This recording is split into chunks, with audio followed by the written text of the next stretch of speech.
Good morning from গীতখোলা।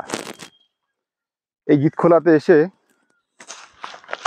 আমরা কালকে রাতে নাইট স্টে করেছি এবং নাইট স্টে করার পরে আহ, খুব ভালো ঘুম হয়েছে। সারাদিন অনেক ক্লান্ত ছিলাম, কিন্তু সারাদিন ক্লান্তির পরে এখানে এসে যখন বসি তখন প্রথম প্রথম একটু সংশয় হয় ক্যাম্পিংয়ের ক্ষেত্রে যে উম, জায়গাটা কেমন, অন্যরকম কোনো ব্যাপার আছে কিনা, বা কেউ এসে রাত্রিবেলা আমাদেরকে উত্ত্যক্ত করতে পারে কিনা। কিন্তু যাই হোক, সেগুলো কোনো ইস্যু ছিল না। তো এখানে আসার পরে রাত্রিবেলা আমরা একটু ডিম ভাত করে খেয়েছিলাম, কারণ এখানে কোনো মার্কেট ফার্কেট নেই, আশেপাশেও নেই, যা আছে অনেক দূরে আছে একটু। তো সেই জন্য একটা কাছের দোকান থেকে ডিম নিয়ে এসে খেয়েছি এবং তারপর রাতে ঘুমিয়েছি 12টার দিকে। তো এই গীতখোলা কালিম্পং ডিস্ট্রিক্টের একটা খুব প্রত্যন্ত একটা অঞ্চল। এর ভিউটা চারিদিকে 360 ডিগ্রি পাহাড় দিয়ে ঘেরা। আর এই পাহাড় দিয়ে ঘেরা 360-র মধ্যে একটা গ্রাউন্ড, সেই গ্রাউন্ডের পাশ দিয়ে নদী বয়ে যাচ্ছে। আর সেই নদীর উপরেই আমরা এখানে সেট করে নিয়েছিলাম। যখন আসি তখন তো বৃষ্টি বৃষ্টি হচ্ছিল, বাট আসার কিছুক্ষণ পরে বৃষ্টি কমে যায়। তবে আজকের ওয়েদারটা খুব হেজি এবং ঠিকঠাক কিছু দেখা যাচ্ছে না। গ্রিনারিটা ঠিক যেন মনে হচ্ছে একটু ধোঁয়া ধোঁয়া ধোঁয়া ধোঁয়া চারিদিকে। টুরিস্ট এখানে নেই, এখানে সেরকম টুরিস্ট আসেও না, অর্থাৎ এটা জানাশোনার বাইরে। তো এই একটা স্পট আমরা পেয়েছিলাম। আজকের প্ল্যান আমাদের কি সেটা এখনো তো জানি না, তবে দাদার ইচ্ছা খুব কোলেখাম যাওয়ার, শান্তনুদার। তো শান্তনুদা কোলেখাম যাবে, আমি শান্তনুদাকে কোলেখাম নিয়ে যাবো এবং কোলেখামে ক্যাম্পিং করার একটা প্ল্যান আমাদের আজকে আছে। যতই বলি প্ল্যান নেই, কিন্তু কোলেখামে আমি প্ল্যান করেছি। দেখি সেটা যদি হয় তাহলে খুব ভালো হয়। তো এরকম নির্জনে একা একা ক্যাম্পিং করতে বা দুজন মিলে ক্যাম্পিং করতে আসলে আসলেও খুব ভালো লাগে। এখানে আসলে হয়তো আমরা ওই রকম পাঁচ তরকারি ভাত পাবো না, একটু ভালো মন্দ খাবার পাবো না, জলটা লোকের বাড়ি থেকে নিয়ে আসতে হবে, দূর থেকে নিয়ে আসতে হবে। কিন্তু এর মধ্যে যে আনন্দটা আছে সেটা বলে প্রকাশ করা মুশকিল। সব মিলিয়ে যদি আপনারা কেউ গীতখোল আসতে চান, অবশ্যই ভিডিওটা দেখুন এবং ভিডিওটার সাথে সাথে আমি এখানকার একটা ডেসক্রিপশনের মধ্যে একটা হোমস্টের নাম্বার দেব। সেটা এখানকারই একটা হোমস্টে এবং খুব ভালো মানুষ তারা। তো তাদের হোমস্টের ডিটেলস আমি দিয়ে দেবো।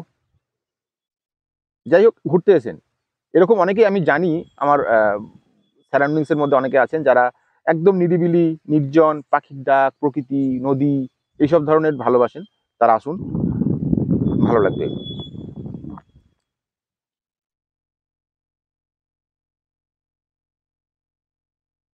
সুন্দর সকাল থেকে বাতাস, পাখির ডাক, সবুজ ঘাস, নদীর আওয়াজ, এটা না একটা স্বর্গীয় অনুভূতির মতো বিষয়।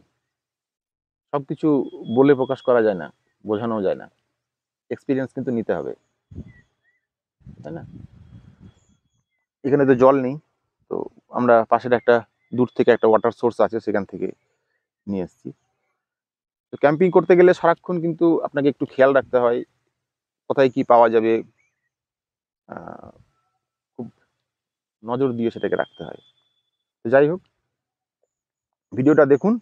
আর এই ভিডিওটা মোটামুটি আজকে তো শেষ, এবং আমি আশা করব আপনাদের ভিডিওটা ভালো লেগেছে, কারণ এই টোটাল জার্নিটা এই ভিডিওটার মধ্যে আপনারা পেয়েছেন।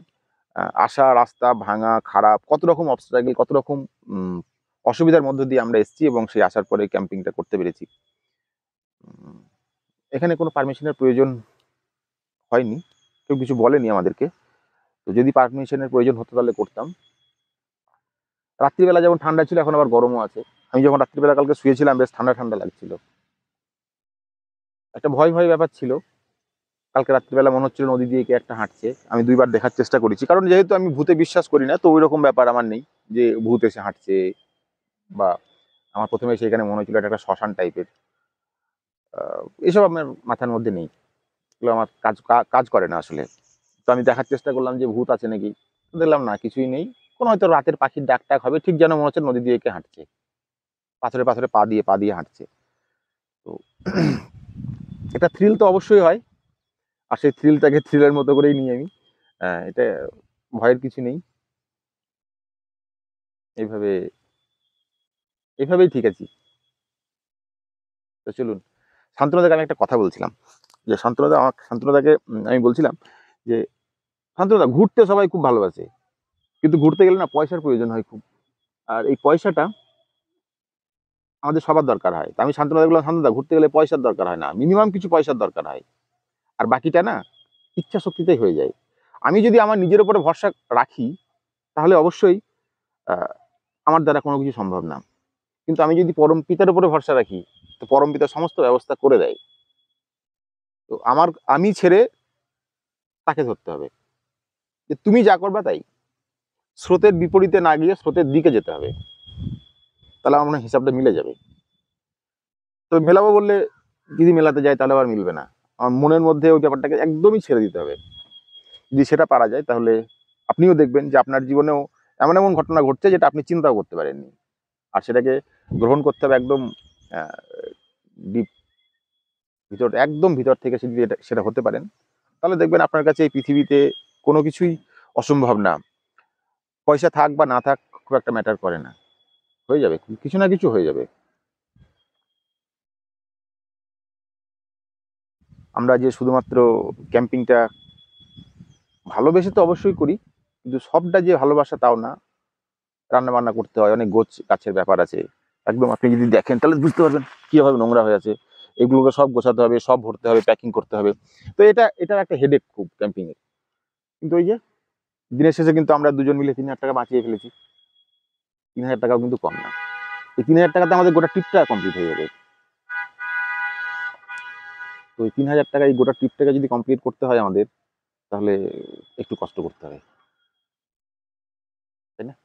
তো চলুন, আমার সাথে থাকার জন্য অসংখ্য ধন্যবাদ আপনাকে। ভালো থাকুন, সুস্থ থাকুন, আর দেখতে থাকুন রেড হুইল শোল উইথ সন্দীপ। যদি ভালো লেগে থাকে আমার এরকম ট্রাভেল, তাহলে অবশ্যই দেখতে থাকুন।